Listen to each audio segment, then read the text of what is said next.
Welcome to another podcast of the current situation, Manchester United.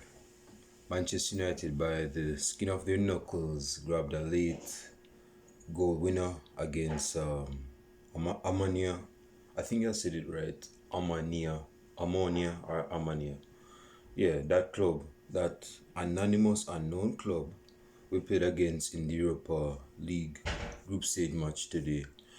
Of course, I didn't watch the match, but I thought it was more justifiable to do a video after, just to give a few thoughts, because I watched the match highlights, and it's called highlights for a reason because it shows the best part of the match, so it doesn't show everything in totality. But basically, got the gist of the match. It was dominated by Manchester United. Um, yeah, so we played at Old Trafford, 1-0 by Scott McTominay in the 90th minute. I believe, out of, not, again, I didn't watch much, but what I got from the match was that Manchester United not only got 3 points, but also they were playing against a club that, as I mentioned in a few videos ago, this club probably was established in 2003 beer, beer, before any antique wine or any alcohol. This is a new club on the block, man. So for them to come to Old Trafford and play against the great Manchester United that won the Champions League about 3 or 4 times, we have been a European giant ever since. Ever since, it's just that we're a sleeping giant. We're a dormant line, they're very aggressive volcanoes that are in their sleep right now. You see me? So it's not that they're not great, it's just that they're dormant. But so for them to have this opportunity to come at Old Trafford, that's quite a delight for them. That puts a smile on them faces. They don't care if them lose 5-0. They don't care if them lose 8-0. They don't care if the game, even if the game finish 0-0. They'll have a smile on their face. As Martin Tyler would say, they would have a smile as well as a football pitch. So for them to come to Old Trafford, just to be there for starters, it's going to be like one of the best moments of them footballing career, because they're actually at Old Trafford, the theatre of dreams. Talk about dreams coming true, huh? And it's not even the 25th of December. But in the game itself, Rashford is the name that's coming to me right now. He got a lot of chances to score. Rashford probably could have had at least 2 goals or at least a hat trick. Yeah, Rashford was looking hungry. He got a few chances he should have put to bed, but instead, my man missed them because he had a big breakfast, so he didn't have any space to put the other part of the food. But Bruno got a few shots. Bruno was actually playing for. He looked bright. Again, based on the highlights I saw. Highlights. Ronaldo was looking, of course, he's not prime Ronaldo, but Ronaldo wasn't doing as bad as you would expect.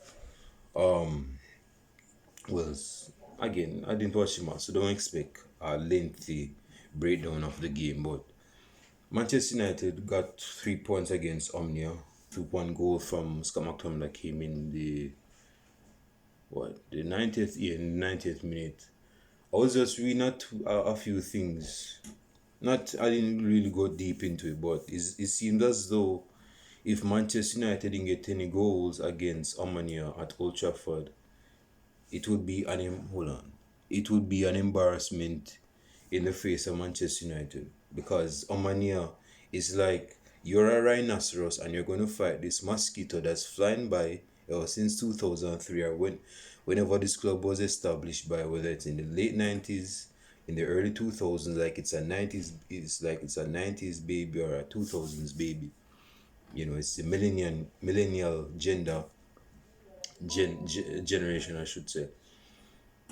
And you allow this mosquito to have you at the 90th minute, no goals. So you go bring on this youth from Scotland. This dude plays as a centre back for his country, and the quality of the midfield ain't even that good. And you go get this goal. You have to resort to this dude to get the goal to score the winner.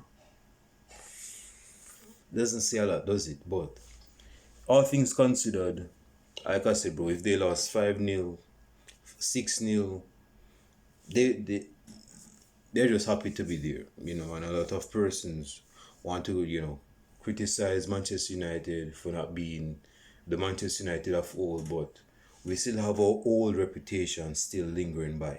Persons know say, even if okay, I know this club since Sir Alex Ferguson retired in 2013 is not the same because it's just not winning trophies. The consistency is not there, although they're trying to repair. But the fact is, they're not the same club. But I know, so this club is still a prestigious club. World class players is still playing for this club, and they haven't won a trophy for 5 years, going on to six. So the reputation is always there. The pull is always there. The magnetism is always there. So even if we're not as successful, persons want to still come to Old Trafford and experience what it's like. Isn't me? So without getting lengthy, I want to finish this right now. Without getting lengthy, yeah man, it's a good turnout for Manchester United. Of course, seeing that it's just Omonia, we should have scored more. Let's be real on that, but we should be grateful that we got a goal because, as according to some persons, it would have been an embarrassment, or it would have been, one of them games where we should have like put to bed ever since the first whistle start blowing, and we had to wait until almost the last whistle start blowing to get a goal and win the game. So yeah, I mean, yes, we're Manchester United, but I don't think persons should be, talking about it's an embarrassment. That's football. Like I mentioned in my last, I think I mentioned this last week. I said that's football, bro. If big football teams were playing against small sides, of course, persons would be in favor of the big side because the big side would be the small side. And the reason why we love football is because that small side may hold out the big side for at least the first 89 minutes, and then the big side go get some youth that doesn't score much. He's a midfielder. He doesn't even play midfield for his own country, and him go get a goal and then win the game. But the fact is, the big side didn't play the small side off of the park to the fact where they were leading 4-5-0. That is what makes football interesting and intriguing and appealing and appetizing to the eyes of the fans. It's not that it goes to the current to the script say, okay, Manchester United go play against this this own I was about to say Onio Omania club. So we should be winning 6-0. If the game went like that, the game would be boring. If big sides were just beating small sides and small sides didn't have no backbone to go beat them, the game of football would be boring. That's not why people love football. No, that may be the case, but if there's no fight from the other side, then the game wouldn't be interesting. So the fact is, although Omania hold us out, isn't me? Then tried to put us in a split for 89 minutes. That was blown out by the 90th minute by Skamactan with a goal. So we should be proud of that, man, and eat our humble pie, not inflate our fragile egos, man. Yes, we're Manchester United. Yes, we're the best club in the world. But come on, man. Give our money some credit, man. Y'all hold them out for 1-0. Maybe on another day we could have beaten them by 5. Rashford could have had at least 4. Bruno could have had at least 2. Ronaldo could have had at least 1 or 2. So that's how much? About 7. So give our money a credit, man. That's all I have to say, man. I'll be doing a preview. If the game is on if our next Premier League game is against Newcastle on Sunday. So yeah, I'll be doing a preview Saturday night. Yeah, for the Newcastle game. So stick and stay tuned for that one. I'm out.